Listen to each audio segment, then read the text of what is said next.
Just imagine, কনকনে শীতের রাতে খোলা উঠোনে খড়ির চুলায় হাঁসের মাংস আর চাউলের রুটি যদি তৈরি হয়, আর সাথে যদি নতুন খেজুরের গুড়ের হালুয়া থাকে, তাহলে তো আর কথাই নেই। হ্যালো এভরিওয়ান, আসসালামু আলাইকুম। সবাই কেমন আছেন? আশা করি ভীষণ ভালো আছেন। আজকে আবারও চলে এসেছি নতুন একটি রেসিপি নিয়ে, আর টিপস হিসেবে থাকছে কিভাবে হাঁসের মাংস গন্ধমুক্ত করে রান্না করে খুব সহজেই খাওয়া যায়, সেটি আজকে এক্সপ্লেন করব এবং দেখাবো। তাহলে চলুন শুরু করা যাক আজকের কার্যক্রম। হাঁসের মাংস রান্না করতে তো হাঁস লাগবেই, সেজন্যই আমরা চলে গেলাম বাজারে হাঁস কিনতে। দেখুন হাঁসগুলো কত সুন্দর, কিন্তু সুন্দর হলে তো চলবে না, আমাদের চাই পাতি হাঁস। পুরো মার্কেটে আমরা ঘুরে ঘুরে পাতি হাঁস খুঁজলাম, কিন্তু কোথাও পাতি হাঁস নেই। হাঁস বিক্রেতা ভাইরা বলছে বর্তমানে শীতের সিজনে ভোক্তাদের চাহিদা পূরণে তারা অক্ষম হয়ে পড়ছে। তার মানে হাঁসের চাহিদা এতটাই বেশি, তারা সেই চাহিদা পূরণ করতে পারছে না। তো যাই হোক, আমরাও অবশেষে পেয়ে গেলাম হাঁসগুলো। এর মধ্যে আমরা পছন্দ করে দুটি হাঁস নিয়ে নিলাম। একটি হাঁসের ওজন ছিল 1 কেজি 200 গ্রাম, আর অপরটির ওজন ছিল 1 কেজি 750 গ্রাম। বন্ধুরা, আপনাদের একটি ছোট্ট টিপস দিয়ে যাই। হাঁস কিনতে গেলে অবশ্যই একটু বয়স্ক হাঁস কিনবেন। ছোট হাঁস কিনলে সমস্যা নেই, তবে পরিষ্কার করতে গেলে আপনার 12টা বেজে যাবে, এটা শিওর 100%। আমরা হাঁসগুলো বাসায় নিয়ে এসে জবাই করে পরিষ্কার করে নিচ্ছি। এটা আমরা বাজার থেকেও করতে পারতাম, কিন্তু ওদের পরিষ্কার করাটা হালাল নয়, কেননা ওরা পেটের নাড়িভুড়ি সহ গরম পানির ভেতর দিয়ে পরিষ্কার করে, আর এটা আমাদের জন্য হালাল নয়। হাঁসগুলো পরিষ্কার করতে যথেষ্ট কষ্ট হয় জানি, তারপরেও কষ্ট করে পরিষ্কার করছি, কারণ হালালটা তো খেতে পারবো, এই জন্যই। জবাই করা হাঁসগুলো প্রথমেই আমি পেট ফেড়ে নাড়িভুড়ি বের করে নিয়েছি। তারপরে পাখনা পরিষ্কার করার জন্য গরম পানির মধ্যে চুবিয়ে নিয়ে টেনে টেনে সবই পরিষ্কার করে নিয়েছি। অনেকটাই পরিষ্কার হয়ে গেছে, এখন দেখতেই পাচ্ছেন। এখন খুঁটে খুঁটে যেই শালগুলো আছে সেগুলো আমি তুলে নিচ্ছি। আমাদের একটা হাঁস পরিষ্কার করা প্রায় কমপ্লিট, এখন দ্বিতীয়টি পরিষ্কারের কাজে লেগে পড়ছি। দেখুন একই প্রসেসে আমি গরম পানির ভিতর থেকে চুবিয়ে নিলাম। এবার পাখনাগুলো একে একে তুলে পরিষ্কার করে নিচ্ছি।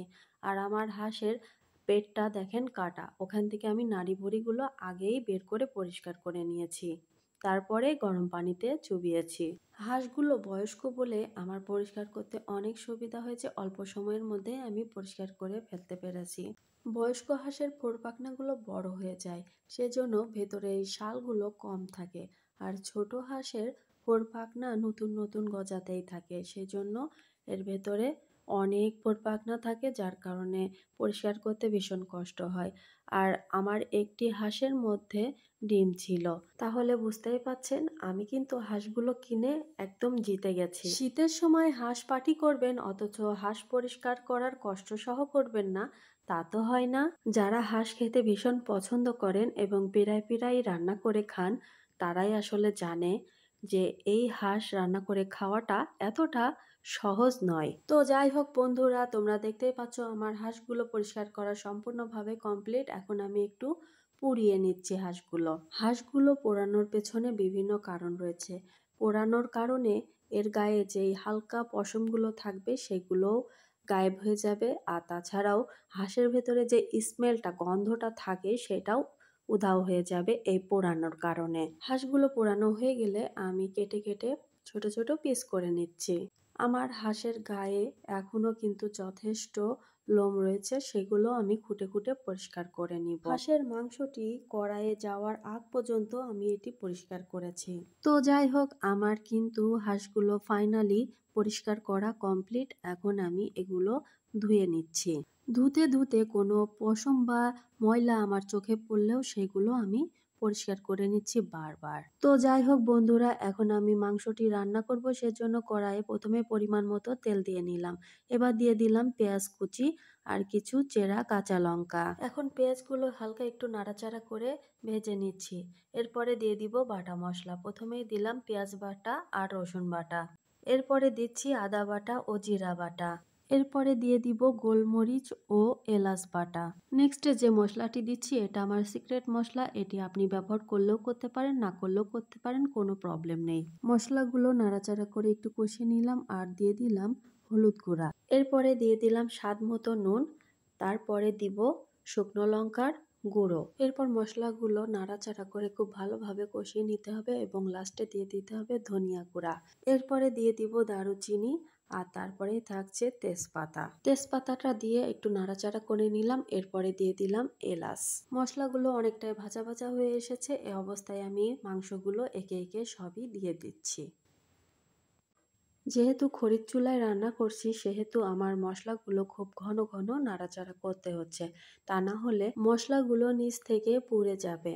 হাঁসের মাংস কিন্তু অনেক বেশি মশলা দিয়ে রান্না করতে হয় এবং লং টাইম আস্তে জালে নাড়াচাড়া করে কষাতে হয়, তাহলে মাংসটা খেতে যেমন সুন্দর হয় সেরকম গন্ধটাও কিন্তু দূর হয়ে যায়। অনেকেই বলে হাঁসের মাংসে একটা গন্ধ আসে, কিন্তু সত্যি বলতে এ পর্যন্ত হাঁসের মাংস তো আমি অনেকবারই রান্না করে খেয়েছি, আমার কাছে কখনো গন্ধ মনে হয়নি, আমার কাছে বরং অনেক বেশি ভালো লেগেছে।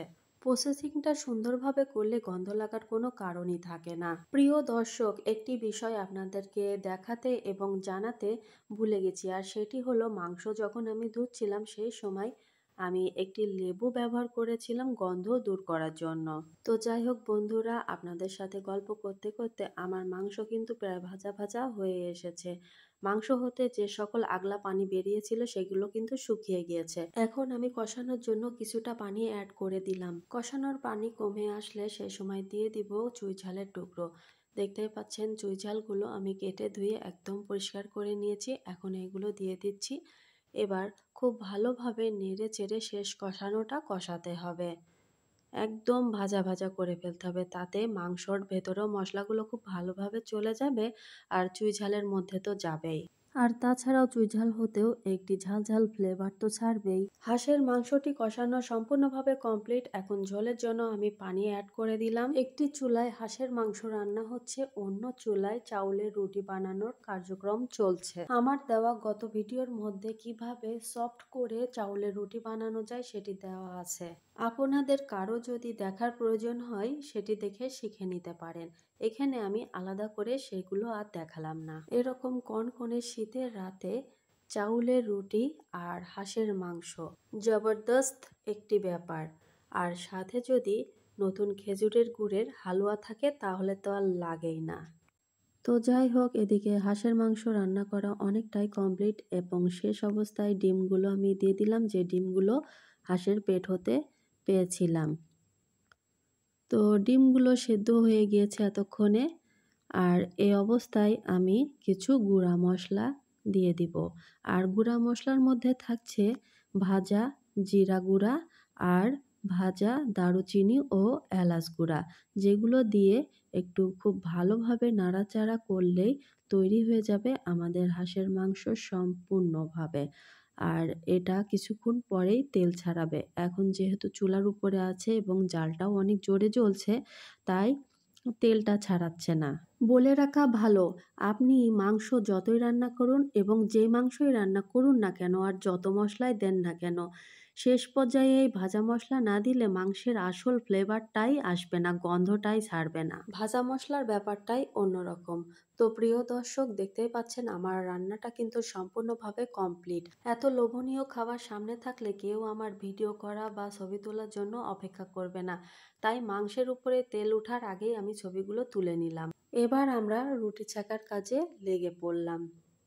দেখুন আমার রুটিগুলো কত সুন্দরভাবে ফুলছে, অসাধারণ লাগছে না বলুন? আপু, আপনার রুটিগুলো এত সুন্দরভাবে ফুলছে, এত সফট হচ্ছে, আমাদের কেন হয় না?